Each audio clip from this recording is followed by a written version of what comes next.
Hello everyone, this is Presley Lifna, Assistant Professor, Department of English SF, Fatima College. In this video, we'll be dealing with one of the most important periods in the English literature. This can also be called as the Age of Tennyson or the Victorian Age, the age which has brought a tremendous change in the society, culture, and thought. Literature during this time did not exist in isolation, it closely reflected on the realities of life. There are few writers who played a major role in shaping the public opinion. They did not just write for entertainment, they wrote to question, to guide, and to reform the society. Through novels, essays, and criticisms and historical works, they addressed the key issues of their time. First, let's understand what are the major themes that the Victorian writers dealt with. The Victorian writers wrote about a wide range of topics that reflected on the changing society during the reign of Queen Victoria. They wrote about social problems and reforms that highlights poverty, child labor, and injustice. They aimed to awaken the society to bring about a change in the society. They explored industrialization and its effects as factors as factories and machines transformed daily life, often creating harsh conditions for workers. They focused on morality, ethics, encouraging people to live with honesty, responsibility, and integrity. They also examined religion and doubt, especially as new scientific ideas begin to challenge traditional beliefs that had already been followed. Another important theme was politics and society, where writers discussed governance, rights, and social order. They also wrote about art, culture, and criticism, analyzing literature, beauty, and the purpose of art in human life. Now, let's delve into the first writer. First writer for today is Thomas Carlyle. Thomas Carlyle was known, or it is, he is one of the greatest prose writers of the Victorian age and a powerful moral voice of his time. He was born in 1795 at Ecclefechan in Scotland. He came from a very simple peasant background, and his early life was strongly influenced by Calvinism, which shaped his moral and spiritual thinking. He studied at Annan Academy and later at Edinburgh University, but he did not complete his degree. He worked as a teacher for some time, but his interest gradually shifted towards writing and philosophy. Carlyle's life was marked by deep spiritual struggle. His parents wanted him to join the church, but his changing beliefs led him away from it. He went through a period of doubt and inner conflict, which later transformed into a kind of spiritual rebirth. This experience is vividly described as in one of his famous work, Satyr Resatis. Throughout his life, Carlyle suffered from poor health due especially digestive problems which affected his mood and thinking. He earned his living through writing and teaching. He married Jane Welsh in 1826, who was an intelligent and supportive partner. Carlyle wrote many essays, especially in German literature, and he later moved to London, where he gained recognition. Some of his famous works include The French Revolution, Life of Schiller, Hero and Hero's Worship, Past and Present, and Oliver Cromwell's Letter and Speeches. He also wrote the history of Frederick the Great.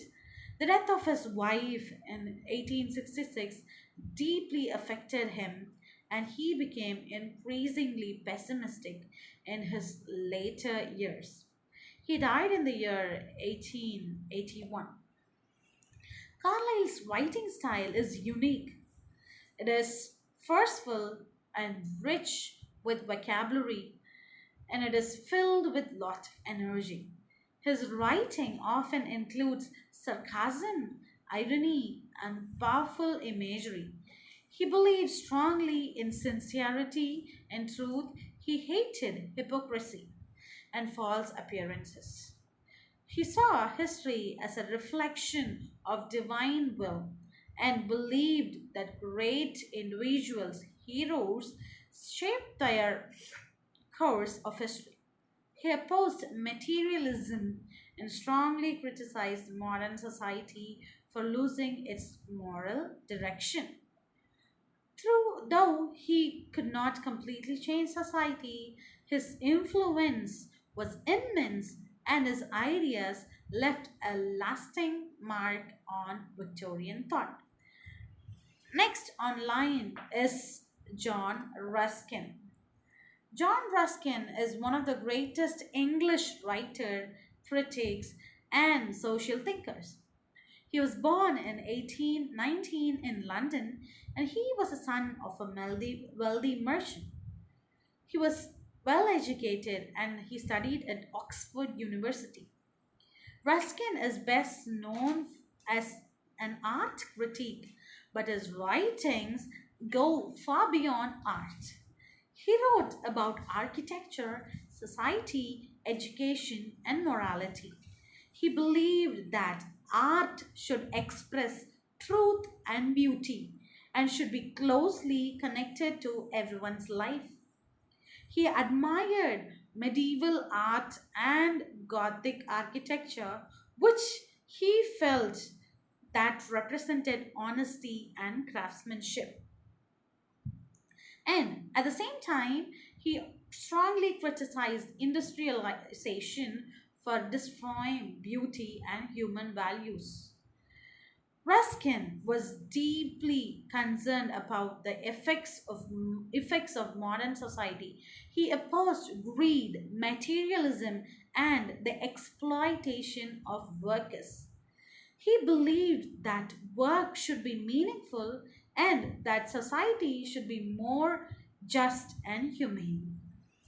His important works, or can be called as masterpieces, include modern painters which defended truth and beauty in art, the Seven Lamps, which shows the principles of Gothic design, the Stones of Venice, which is a work on medieval architecture study, unto, his, unto this last, it is a work on social economics and justice. Sesame and Lilies, which is about education and society, and Praeterisha, which is an autobiographical reflection. John Ruskin's style is rich, descriptive, and emotional. He had a deep love for nature and he often wrote in great detail about landscapes and art. His writings combine beauty with moral teaching. He believed that art, life, and society are interconnected, and that truth, beauty, and goodness must also go hand in hand. He defended the dignity of laborers and inspired many reformers and artists. In his later life, he suffered from mental illness and he passed away in 1900.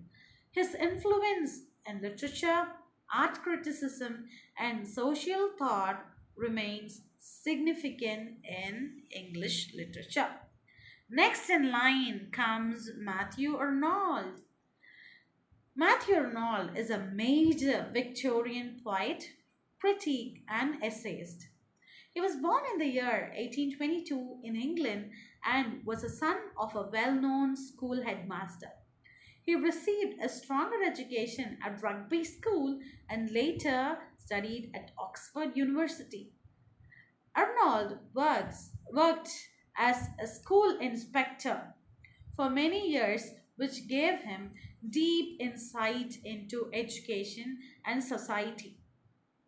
He is known for both of his poetry and his literary criticism. His works often deal with culture, religion, and condition of the society. Arnold believed that literature should guide and improve human life. He emphasized the importance of culture, discipline, and moral seriousness. He was concerned about the disorder and materialism of modern life and encouraged people to seek balance, reason, and harmony. Some of his well-known works includes The Dover Beach, The Scholar Gypsy, Culture and Anarchy, Essays and Criticism, Theresis, a famous poem, Shorab and Rustum, Literature and Dogma is one of is yet another criticism work. Arnold's style is clear, balanced, and thoughtful. His poetry is often reflective and slightly melancholic, while his prose is intellectual and refined. He described poetry as criticism of life, and he believed in what he called as high seriousness in literature. He valued culture as a path to human perfection. He opposed narrow mindedness and social chaos, and he wanted harmonious balance between thought, beauty, and conduct. Arnold greatly influenced modern literary criticism and remains as important figure in the English literature. He died in the year 1888. Next online and the last one of our dealing would be Charles Dickens. He can be called as a people's champion because he wrote reflecting on people. Charles Dickens was one of the greatest novelists and social critics of the Victorian age. He was born in the year 1812 in England and had a very difficult childhood due to poverty. His father was imprisoned for debt, and young Dickens had to work in a factory. These experiences had deeply influenced Dickens's writing. Dickens became one of the most popular writers of his time. His novels are known for their vivid characters, emotional depth, and strong social criticism. He wrote about the struggles of the poor, especially the children, working class people. He exposed the injustice, cruelty, and hypocrisy in society on the poor people. Some of his famous works includes Oliver Twist, David Copperfield, A Tale of Two Cities, Great Expectation, Christmas Carols, Bleak House, Pickwick Papers, and many more. Dickens's writing is lively, emotional, and it is full of humor. He was a master of characterization and he created many unforgettable characters. He used satire and irony to criticize social evils while also entertaining his readers. No one can say they hate Dickens. His works combine humor with serious moral message. Dickens strongly believed in kindness, compassion, and justice. His novels not only reflect Victorian society but also call for reform. It is also a call for reform. He died in the year 1870, but he still remains one of the most influential writers in English literature. That's all for today. We can say writers we have seen like Carlyle, John Ruskin, Arnold, and Dickens used their work to guide, to criticize, and to inspire society. Their writings were not only artistic but also deeply filled with meaningful messages, and it is socially relevant. We we'll meet in the next video. Until then, it's signing off from Lifna. Thank you, my dears. Have a very wonderful day.